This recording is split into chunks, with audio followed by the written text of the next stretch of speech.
औज़ुबिल्लाहिमिनश्शैतानिर्रजीम बिस्मिल्लाहिर्रहमानिर्रहीम। अस्सलाम वालेकुम फ्रेंड्स, उम्मीद है कि आप भाई सब खैर खैरियत होंगे। तो अल्लाह पाक से दुआ है कि अल्लाह पाक हम सबको ऐसी खैर खैरियत से रखे, हम सब के लिए आसानियाँ पैदा करे और आसानियाँ बढ़ने की तौफीक अता फरमाए। तो आज मेरे पास करोला है, टोयोटा करोला 2008 मॉडल है। इसमें यह प्रॉब्लम है कि गाड़ी क्रैंक करती है मगर स्टार्ट नहीं होती। तो आपको चेक करवा देता हूँ। ऑटोमेटिक गाड़ी है, हमारी गाड़ी स्टार्ट होती है 1 सेकंड के लिए, तो साथ ही बंद ऑटोमेटिकली बंद हो जाएगी।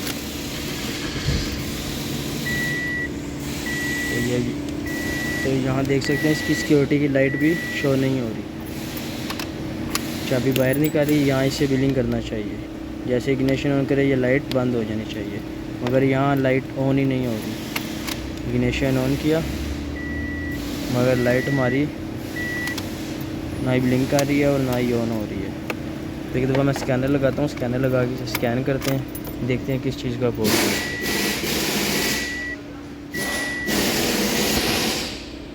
इग्निशन मैंने ऑन किया है, चेक करते हैं। विदाउट स्मार्ट 2008 मॉडल है।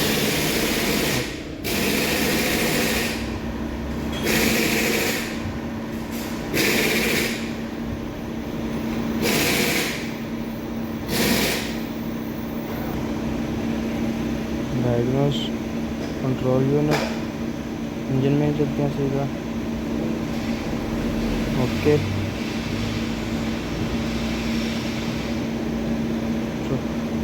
Trouble code, sorry. तो ये हमारे कोड आ रहे हैं। टॉर्क कन्वर्टर क्लच, ये गियर का कोड है, लेकिन ये जो कोड है TDS कम्युनिकेशन आइलैंड फिक्सेशन, ये जो हमारा कोड है ये सिक्योरिटी का है। ये हमारा जो सिक्योरिटी की डब्बी है जो इसके पीछे आती है डैशबोर्ड के अंदर, ये उसका कोड है। एक दफ़ा मैं फ्यूज़ वगैरह इसके चेक करता हूँ, उसके बाद भाइयों से मैं जो भी मालूम है आपसे शेयर करता हूँ। तो फ्यूज़ वगैरह तो मैंने इसके चेक कर दिए हैं, फ्यूज़ वगैरह इसके ठीक हैं।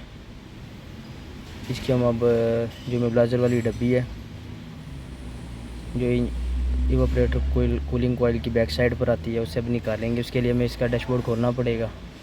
तो एक दफ़ा मैं पैड इसका खोल लेता हूँ और उसके बाद चेक करते हैं कि हमारी वायरिंग में प्रॉब्लम है या हमारे जो ECU में प्रॉब्लम है। तो पैड मैंने दोस्तों इसका निकाल लिया है। पैड निकालने के बाद थोड़ी सी ताप करनी पड़ी है और अल्हम्दुलिल्लाह मैंने इसका जो ECU है वो भी निकाल लिया। जो इसका इमोबिलाइज़र का कंट्रोलर है, ये डब्बी है इसकी, ठीक है। तो अब ये देख सकते हैं इसमें पानी गया हुआ है। देखने के तो इसमें ओपन करता हूँ, ओपन करके फिर चेक करते हैं।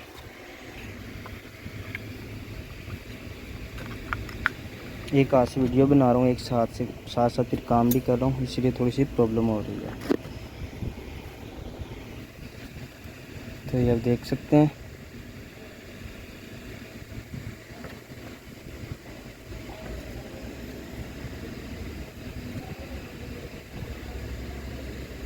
सारा यहाँ पानी आया है।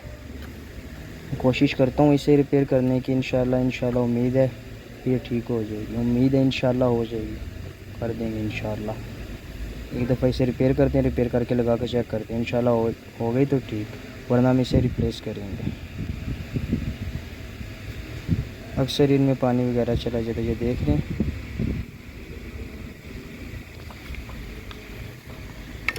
तो ये इसकी लोकेशन होती है, यहाँ इसके पीछे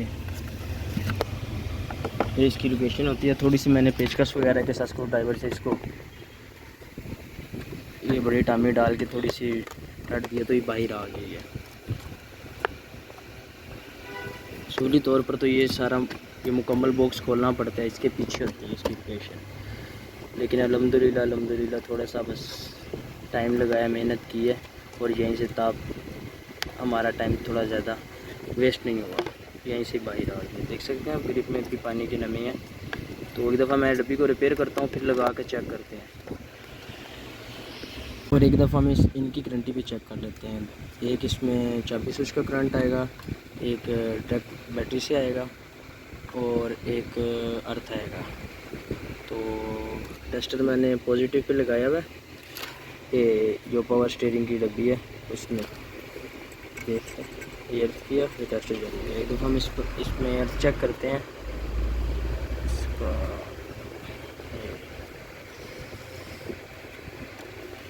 देख सकते हैं ये मैंने लगाया,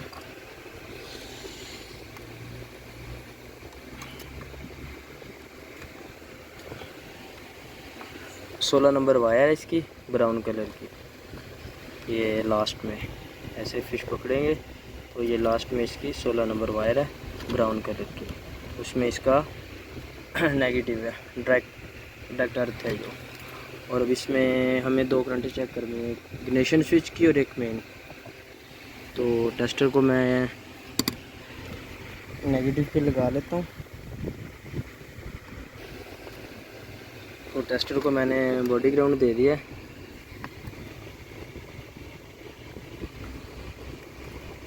ये मेन पे लगाया, ये हमारा टेस्टर ऑन हो गया, ठीक है। पर और हमारा एक नंबर में अब आएगा, ये देखिए एक, ये दो, एक करंट एक नंबर में और ये 2 नंबर में। हमारी 2 करंटें भी पूरी हैं और एक अर्थ भी। करंटें तो हमारी पूरी हैं, जो प्रॉब्लम है वो हमारे मोबिलाइज़र किट में है। ये देखो इग्निशन ऑफ करता हूँ, ये देख सकते हैं इग्निशन मैंने ऑफ कर दी है। एक हाथ से वीडियो बना रहा हूँ इसलिए थोड़ी सी प्रॉब्लम हो रही है।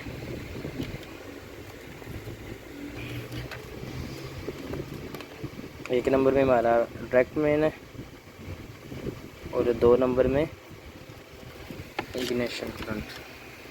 इग्निशन ऑन किया, ये 2 नंबर में लगी हुई है, देख सकते हैं। तो ये हमारा ठीक है, एक नंबर में डायरेक्ट बैटरी करंट है, 2 नंबर में हमारा इग्निशन का करंट है और जो 16 नंबर वायर है वो इसकी डायरेक्ट मेन है।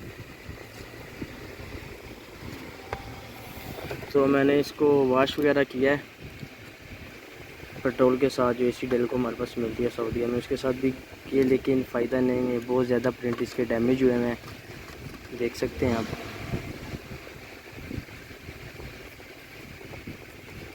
काफ़ी ऐसी रजिस्ट्रेशन वगैरह इसमें है भी नहीं, पानी की वजह से वो भी डैमेज हो गई हैं, उतर गई हैं यहाँ से, देख सकते हैं। टेस्ट आता है कि इसके साथ का यहाँ, वो भी नहीं है। बेहतर हम इसे चेंज ही करते हैं। तो मैं एक दफ़ा इसे मंगवा लेता हूँ, वो आगे प्रोग्रामिंग करेंगे इसकी, फिर मैं भाइयों से शेयर करता हूँ इंशाल्लाह। जो भी किया मैं आपसे शेयर करूँगा। तो जो इसका इसी जो इमोबिलाइज़र किट है वो तो मिली नहीं है। गाड़ी वाला कह रहा है मेरे पास इतने पैसे भी नहीं हैं, लेकिन आप कुछ कोई ऐसा तरीका करके इसे डायरेक्ट कर दें। मोबिलाइज़र के बगैर ही गाड़ी स्टार्ट हो। तो इसका एक ये भी तरीका होता है कि आप कंप्यूटर खोल लें, इसका कंप्यूटर खोल के इसका आईसी जो है वो सादा लगा दें। तो मैंने इसका कंप्यूटर खोल लिया है और अब एक दफ़ा हम इसका सादा आईसी लगा के चेक करते हैं। तो दोस्तों ये इसका कंप्यूटर है, ठीक है। और ये पार्ट नंबर है E7। तो इसकी जो लोकेशन है आईसी की, मोबिलाइज़र आईसी की लोकेशन ये आईसी है। एक दफ़ा मैं इसे उतारता हूँ, इसकी जगह हम सादा आईसी लगाते हैं, उसके बाद गाड़ी के अंदर फिक्स करके फिर चेक करते हैं। एक दफ़ा मैं इसका जो मोबिलाइज़र आईसी है वो मैं चेंज करता हूँ, क्योंकि एक हाथ से वीडियो बना रहा हूँ, फिर थोड़ा सा मसला होता है। तो ये इसका मोबिलाइज़र है जो जेन्युइन गाड़ी का था, वो मैंने उतार दिया। कि मेरे पास पड़ा था सादा, वो मैंने लगाया। एक दफ़ा अब लगा के अब गाड़ी में फ़िक्स करके चेक करते हैं। ये इसका पार्ट नंबर है 2502, ये सादी आईसी है। तो आपने ये आईसी लगा के इसका जो इसी जो मोबिलाइज़र क्या है उसका फिश उतार देना आपने। जो मोबिलाइज़र किट है इसकी ग्रिप उतार देनी है। तो एक दफ़ा मैं गाड़ी में फ़िक्स करता हूँ, उसके बाद चेक करते हैं हमारी गाड़ी स्टार्ट होती है या नहीं। तो इंशाल्लाह उम्मीद है गाड़ी हमारी स्टार्ट हो जाएगी अब। तो अगर आपके पास भी ऐसा मसला है अगर आपको मोबिलाइज़र बाईपास करना हो तो ये आईसी है इसकी, ये वाला आप आईसी चेंज करेंगे। ये मेरे पास एक पड़ा हुआ था 2502 नंबर, 2502, ये देख सकते हैं, ये नंबर है आईसी का और ये लोकेशन है इसकी। ये लोकेशन है इसकी। ओके, तो एक दफ़ा मैं गाड़ी में फ़िक्स करता हूँ, फिर चेक करते हैं। तो कंप्यूटर मैंने इसका लगा दिए, इसका आईसी चेंज करके लगा दिया। अब एक दफ़ा अंदर चलते हैं, अंदर जाकर सेल्फ लगाकर चेक करते हैं कि हमारी गाड़ी स्टार्ट होती है कि नहीं। इग्निशन ऑन पे एक दफ़ा स्कैनर लगा के देख लेते हैं कि हमारा कोड बाकी तो नहीं है कोई। स्कैनर पहले से लगा हुआ है,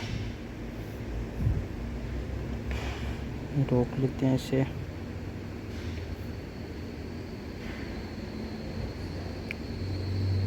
सीधे हम जाएंगे ECM में, ट्रबल कोड। तो अल्हम्दुलिल्लाह हमारा TTS का कोड अब नहीं आ रहा, आगे कोड रीसेट भी नहीं हो रहा था और अब अल्हम्दुलिल्लाह कोड नहीं आ रहा। Torque converter class सोलोनाइट circuit high, बस इसी का कोड है, ये गियर के रिलेटेड है। तो एक दफ़ा हम सेल्फ लगाते हैं, फिर गाड़ी को चेक करते हैं। बिस्मिल्लाहिर्रहमानिर्रहीम। तो ये देख सकते हैं अल्हम्दुलिल्लाह हमारी गाड़ी भी स्टार्ट है।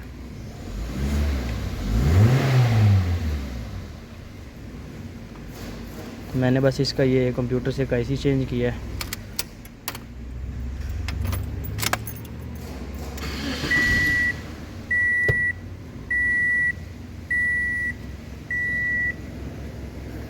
एक दफ़ा फिर स्कैन कर लेते हैं।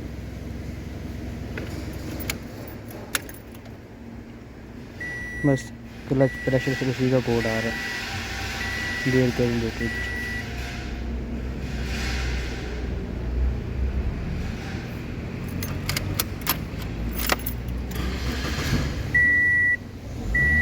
आप देख सकते हैं अल्हम्दुलिल्लाह अब हमारी गाड़ी स्टार्ट है।